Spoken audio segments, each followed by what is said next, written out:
I woke up at 3 a.m. to a nightmare.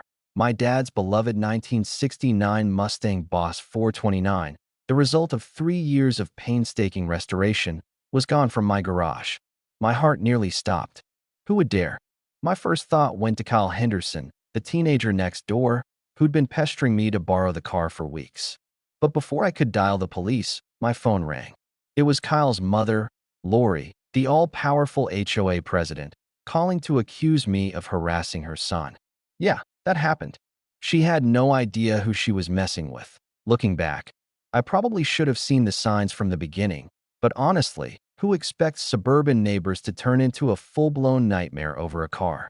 I'm Michael Reed, 45, recently widowed, retired police chief, just trying to start over in Meadowbrook Heights.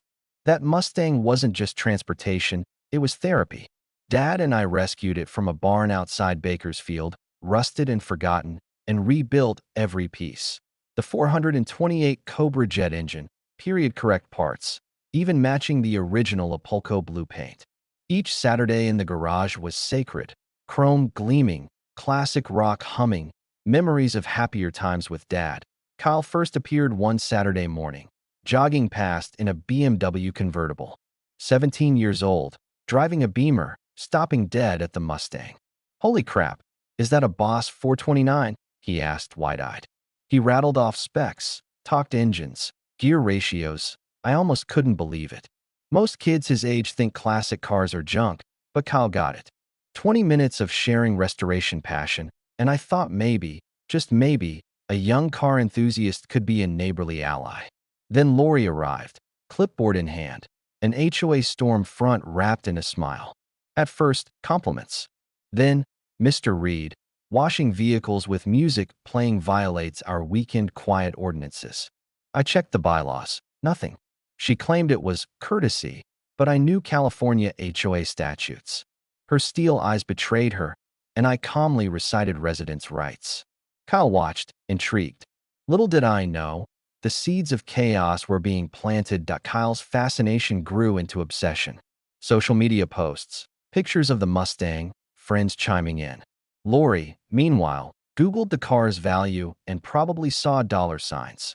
$150,000 to $300,000. Kyle started visiting more often, always interested, always curious. Motion sensors, cameras, just responsible car ownership, explained to a kid who nodded along. But those notes weren't innocent. Lori's weekend visits always circled back to Kyle's budding obsession, subtle encouragement hidden in the guise of parenting. One night, she whispered, "Sweetie, that car would really set you apart." And Kyle, curious, impressionable, Googled car theft penalties in California. He deleted it when footsteps approached, but the idea was seeded. Monday, he arrived with his friends filming, performing like a content creator, pitch rehearsed to the last syllable. "Mr. Reed, I have 50,000 followers. Let me drive it around for exposure." Calmly, I said no. This wasn't about money. The sentimental value was priceless. Disappointment flashed in his eyes. But the escalation came fast. By midweek, Kyle's visits were aggressive, lectures about automotive history, peer pressure campaigns, friends treating the Mustang like content to monetize. I stood in my driveway, listening to teenagers lecture me about my father's legacy. Thursday, Kyle arrived solo, calculating, cold, convinced he deserved the car. Exposure, sponsorship deals, viral potential. He argued, ignoring that family history isn't a commodity.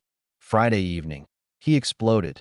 $2,000 cash, weekend access, threats. "Everyone will know what kind of person you are. My mom runs this place." Gate slammed, teeth clenched, and I realized Lori's influence had fueled this sense of entitlement. Saturday morning, garage door open, music softly playing. I cleaned chrome, unaware Lori had dialed 911. Spinning a story about harassment of her minor by an older neighbor. The dispatcher bought it. Officers dispatched. Officer Smith arrived, professional, calm. I invited him in, explained the situation. Yes, Kyle had asked about the car. No threats were made. Lori arrived, Kyle in tow, rehearsed lines, coaching visible. The irony? While we discussed harassment, Kyle saw the open garage and grabbed the keys. Mustang gone. Smith's radio crackled. Units converged. Lori's face went from confident to horror in seconds. The narrative collapsed. The high-speed pursuit ensued.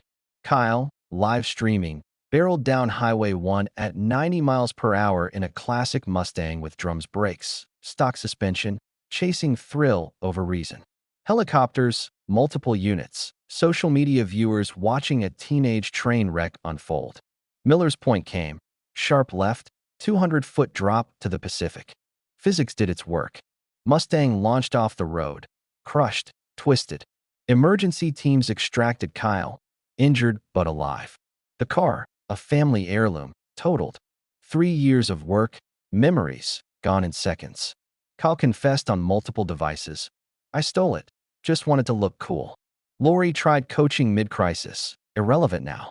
Evidence everywhere, unassailable. Smith pieced it together. False reporting, coaching, conspiracy, federal exposure.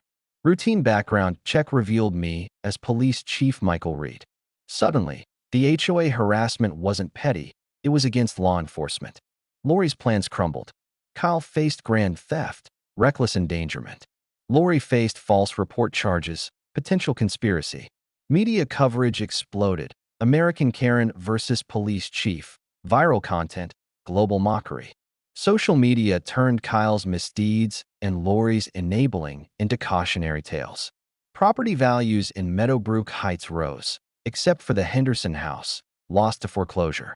Community rallied around the restoration of justice, rebuilding the Mustang into a symbol of triumph over entitlement. Federal sentencing. Kyle, 18 months juvenile detention, probation, restitution for the Mustang. Lori, 36 months federal prison, supervised release, exposed for attacking law enforcement through false claims. My professional integrity became a case study. Patience, documentation, restraint under personal attack. The Mustang project became community-driven restoration, neighbors contributing expertise and parts, the car rolling out again after 2 years, each polished chrome piece a victory over chaos, a testament to earned respect, integrity, and the lesson that entitlement and poor judgment have lasting consequences. Meadowbrook Heights transformed, HOA reformed, community respect restored, and the story became a permanent legend in local and online lore.so. What do you think? Should Kyle have faced stricter consequences? Was Lori's reaction entirely her own making? Or is it a symptom of broader entitlement in suburban culture? Drop your thoughts in the comments. This isn't just a story about a car. It's about justice, accountability, and knowing exactly who you're dealing with in your neighborhood. Yeah, let me pick up right where we left off. After that whirlwind of chaos, the stolen Mustang, the high-speed chase, the crash, Kyle's confession, and Lori's federal exposure, Meadowbrook Heights was never the same. Saturday mornings weren't quiet anymore, but in a way, it felt alive, like the community had collectively woken up to what real entitlement looked like. Neighbors who'd just been bystanders were now part of the story, recounting events, sharing videos, piecing together timelines. Everyone had a front-row seat to the consequences of ego unchecked. The Mustang itself, though destroyed, became a symbol, not just of my relationship with Dad, but of the broader lesson about boundaries, respect, and the fallout when people overstep. Local car enthusiasts pitched in, donating time, money, and even rare parts to rebuild it. Insurance covered $200,000, but the real value? The support, the craftsmanship, the communal effort to bring back something irreplaceable. Watching it roll out of the garage 2 years later, every gleaming chrome accent and perfectly matched paint stroke was a small, satisfying victory over the chaos Kyle and Lori had unleashed. Kyle, meanwhile, learned a harsh lesson the hard way. 18 months in juvenile detention, restitution payments, and a destroyed social media presence. His college offers vanished, his trust fund frozen, and every day became a reminder that actions, especially public, criminal ones, have irreversible consequences. There wasn't some neat redemption arc. There was accountability, stark and unavoidable. And Lori? Federal prison, 3 years supervised release, her influence in the neighborhood gone, Her attempts at reputation salvage laughed off by those who remembered the live-streamed meltdown. Public opinion turned her into a case study on enabling behavior and entitlement, the ultimate cautionary tale. For me, professionally, the incident created an unexpected ripple effect. Police departments across the country requested the reports, citing my handling of personal attacks under public scrutiny as a training example. My patience, documentation, and restraint became an actual lesson in leadership under pressure.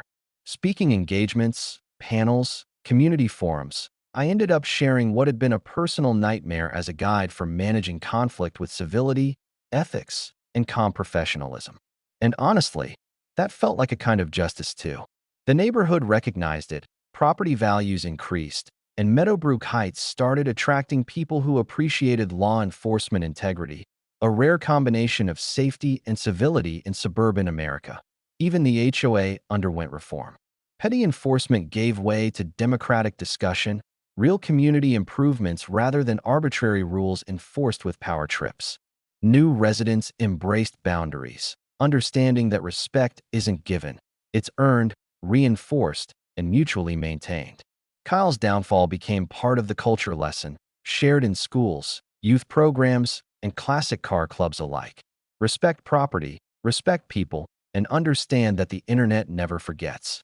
Social media, initially his weapon, ended up being the evidence that held him accountable. The Mustang became a permanent fixture in community events, the anchor for car shows, youth programs, and teaching moments. Children learned about automotive history and craftsmanship.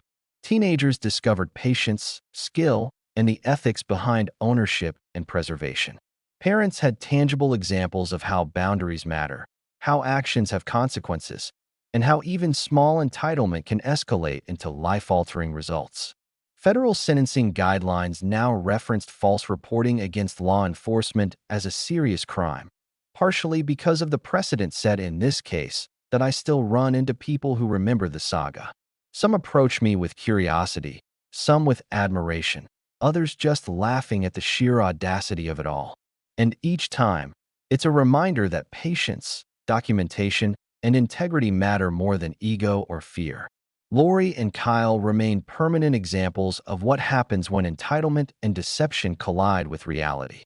Meadowbrook Heights, the community I'd hoped to find, became that neighborhood, but not without chaos, learning, and a very expensive lesson in classic car justice. So, if you're watching this and wondering, what would you do if someone crossed the line in your own neighborhood? How far would you go to protect what matters? And how would you handle entitlement when it hits close to home? Drop your thoughts in the comments, because sometimes the real lesson isn't the crash or the chase. It's how a community reacts, how accountability is enforced, and who really earns respect when the dust settles.